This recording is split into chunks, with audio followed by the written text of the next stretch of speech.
Start करिए start. Okay, that was very well said, Deepika ji. My next question for you is, what kind of picture you see in foreign countries regarding योग? जैसे हम देखते हैं कि आजकल योग एक तरह का फैशन स्टेटमेंट बन गया है। हर कोई या रियलिटी में समझ पा रहा है कि नहीं समझ पा रहा, ये दूर की बात है, लेकिन वो बोलते हैं कि हम तो योग करने जाते हैं। तो ये जैसे एक तरह का फैशन स्टेटमेंट बन गया है। तो आपको क्या लगता है, जो पाश्चात्य देश है खास तौर पर, वहाँ पर क्या इसका रिस्पॉन्स है? वहाँ का बहुत ही अच्छा रिस्पॉन्स है। एक्चुअली जो भारतीय संस्कृति है वो भारत से विलुप्त होकर विदेश में चली गई है, मेरा तो ये मानना है। मैं भी आपसे सहमत हूँ। विदेशी लोग पूरा इंडियन कल्चर को फॉलो अप करने लगे हैं। वो लोग योग बहुत पसंद करते हैं, उनको योगा के आसनास, प्राणायाम, मेडिटेशन बहुत ही अच्छा रिस्पांस मिलता है उन लोगों से, हम लोगों को। इसलिए इंडिया में एक अच्छा अर्निंग का जरिया ये बन चुका है कि फॉरेन कंट्रीज जुड़ रहे हैं हम लोगों के साथ। मेरे भी बहुत से क्लाइंट है फॉरेन वाले की जो इंडिया आते हैं, वहां भी योग करते हैं, फिर वहां जाने के बाद भी वो लोग कंटिन्यू करते हैं ऑनलाइन। और कोरोना के समय से हमको ये बेनिफिट मिला है कि हम लोग ऑनलाइन क्लासेस ले सकते हैं। तो ये एक बहुत ही अच्छी बात है। हम लोग वेस्टर्न टॉयलेट यूज करते हैं, अभी फॉरेन कंट्रीज में इंडियन टॉयलेट का कल्चर चल रहा है। और इस तरह से वो लोग पूरी तरह से इंडियन कल्चर से, हमारी भारतीय संस्कृति से सहमत है और बहुत ही इंटरेस्ट के साथ, और बहुत ही अच्छा रिजल्ट उन लोगों को इस चीज का मिला है। फैशन के लिए तो लोग, ये जो यंगस्टर है वो शायद करते होंगे, लेकिन जो एज वाले लोग हैं अभी फिलहाल मैच्योर एडल्ट्स है। हाँ यस, अभी फिलहाल में मेरा एक क्लास चल रहा है, फॉरेन से आए हैं वो लोग। तो 70 ईयर के अंकल है और 68 ईयर के हैं। 90% प्रॉब्लम उन लोगों का सॉल्व हुआ है विद इन 3 मंथ्स। तो बहुत ही अच्छा रिजल्ट मिला है और वो लोग वहां जाके भी कंटिन्यू करने वाले हैं। तो हमारे लिए ये बहुत अच्छी बात है कि हमको इंडिया के टाइम पे और फॉरेन के टाइम पर, दोनों टाइम पर हमको काम मिल रहा है। जी बिल्कुल। तो ये बहुत इम्पोर्टेंट इंफॉर्मेशन हमें और मिल रही है कि जो लोग एम्प्लॉयमेंट मतलब ढूंढ रहे हैं, people who are in search of employment, this is a very good chance to get involved in a profession like yoga expert or fitness trainer, right? Yeah. Okay. My next question for you is, madam, how did yoga originate? जैसा मैंने शुरुआत में बोला था कि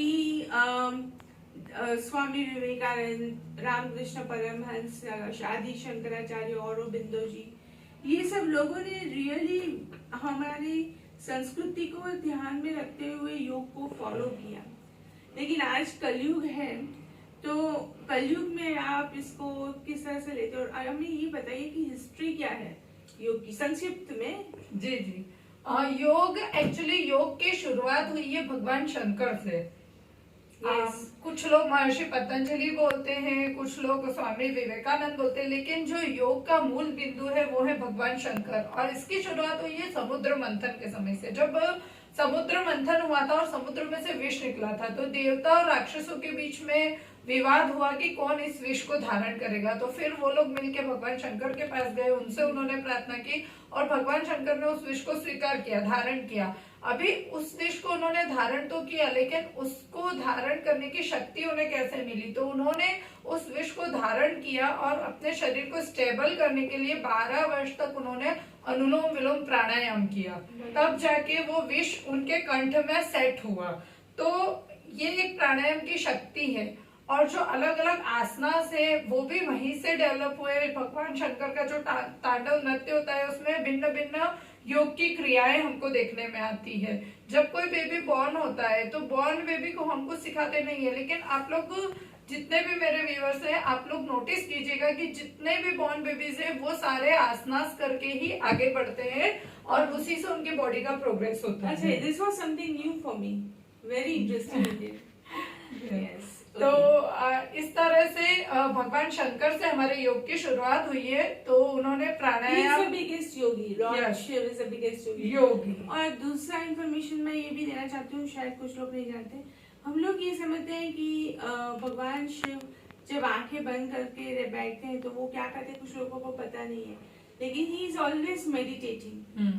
and if I am not mistaken, he is meditating on Parvati ji और शक्ति का जो स्वरूप है उस पर वो मेडिटेशन करते हैं। हमेशा वो ध्यान मुद्रा में ही होते हैं और उनका फैमिली भी बहुत मतलब शंकर भगवान का, पार्वती जी हो या गणपति जी हो या कार्तिकेय हो, जो भी है वो लोग भी अपनी अपनी तरह से यूनिक रहे हैं और उनका भी बहुत इम्पोर्टेंट रोल है। और इसीलिए कहा जाता है कि सहज में हमारी प्रार्थना यदि ईश्वर तक पहुंचानी है तो आप भगवान शंकर की आराधना कीजिए, तो वो सहज में आपकी बात मान लेते हैं। भोलेनाथ है वो। हाँ, क्योंकि उनका नाम ही भोलेनाथ है। तो इस तरह से, और हमारे एक बात और कहना चाहूंगी कि हमारे जो ऋषि मुनि है वो तपस्या करते थे, वर्षों तक वो लोग एक ही मुद्रा में रहते थे बिना कुछ खाए पिए। तो उसके लिए हमारे प्राणायाम में त्रिबंध एक क्रिया होती है, वो लगा के यदि आज भी हम प्रैक्टिस करें तो हम भी वो कर सकते हैं।